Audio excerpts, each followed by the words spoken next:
So this video is going to be about the concept of being self-made, and it's probably a term you've maybe heard in regards to like rich, successful people. They've made it. You know the narrative of self-made millionaire, etc., etc. And it wasn't until recently until I came across the concept. It was a tweet by Luke Belmar, I believe, and he talks about how everyone is self-made. It's a brilliant idea that's kind of had my mind running for the last few days, in terms of the idea that even if you're a failure, you are self-made. I think having an understanding of that concept can bring a lot of accountability to how you're living your life, and that's why I want to share it in this video. So I kind of want to break it down a little bit, and it always goes back down to your habits. That's probably the lowest level that I can break it down to. Like, what are you doing every day? Are you sitting around watching television, playing video games or whatnot, whatever you do? Or are you using your spare time to work, to make things, create, starting a side hustle, doing overtime at work, doing extra training? Which of the two paths are you choosing? Now, you're going to have the argument of balance. Yeah, sometimes you will need to relax, of course you will. I've definitely experienced that over the last 2 weeks or something. I caught an illness. I think it was COVID, but I never found out. I was just really ill, and so my workflow and my training schedule and everything got mixed around. I think I missed one session in total, which was quite annoying, but it's a week later now and I managed to do all my sessions in the week. But that's kind of besides the point. I believe that everyone does have a different kind of balance, and that's for yourself to figure out. But the point is maybe not so much just like sitting down and saying, okay, I'm going to do this 80% of the time and then 20% of the time I can use to relax. It's about knowing how much productivity you're putting out there, or how much of the work you're doing is actually reaping fruitful rewards. So for example, if I record this video and then I edit the video, I upload it, then I break it down, I make all the shorts and I upload them on all the platforms and get it around and circulating, that maybe takes me 2 hours in total. So if I do 2 hours of work for one video, then I've got maybe 5 or 6 pieces of content. Then I can sit and watch a movie. Maybe the movie's 2 hours, 2.5 hours. For me, that obviously it's not 50-50, but for me that's a great way to break up my time. But then if I do 2 videos, then it maybe takes me 4 hours, etc., etc. It's something that you will have to figure out for yourself. But the idea of being self-made, you will probably go through periods, like I have many times, of working 24/7.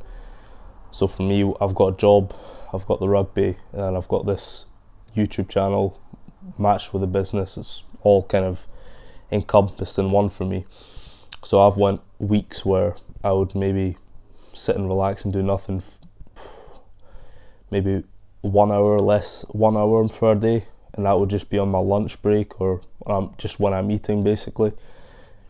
And every time that I'm not eating, I'm working, and I feel like that is going to make me proud in the future. That's going to be what I have created.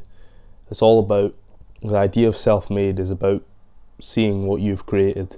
If you look at yourself now, reflect honestly with 100% accountability towards yourself, without making excuses, what have you created? Have you got anything going for yourself?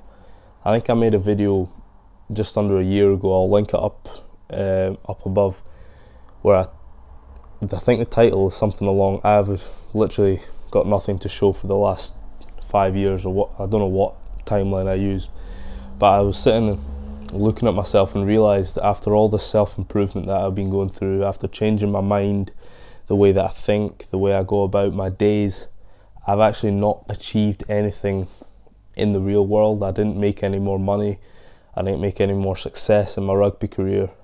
So I had to actually look at how I can make my actual goals go forward. You can do years upon years of self-improvement, become the most stoic and most peaceful-minded, most virtue-driven man in the world, but the whole foundation of that comes down to the action that you're putting in towards your goals.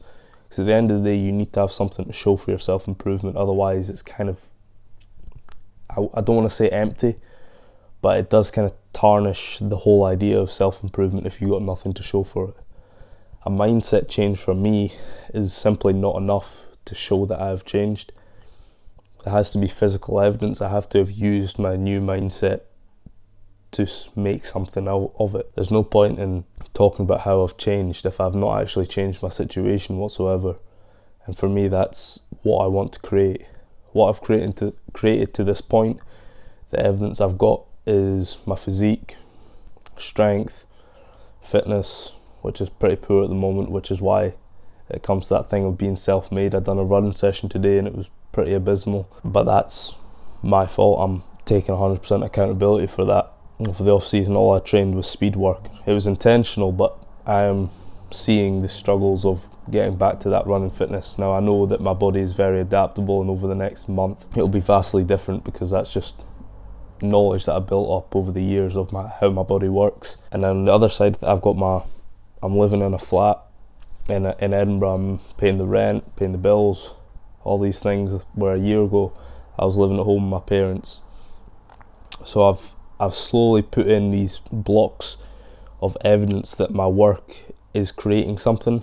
It's that self-efficacy point again, where the more you do the good habits, the more confident you're going to be in those habits, and you build that reputation with yourself of being able to do good things. I built a reputation for myself, or built the reputation with myself, that I can take actions and achieve what I want to do. I wanted to move out of the house.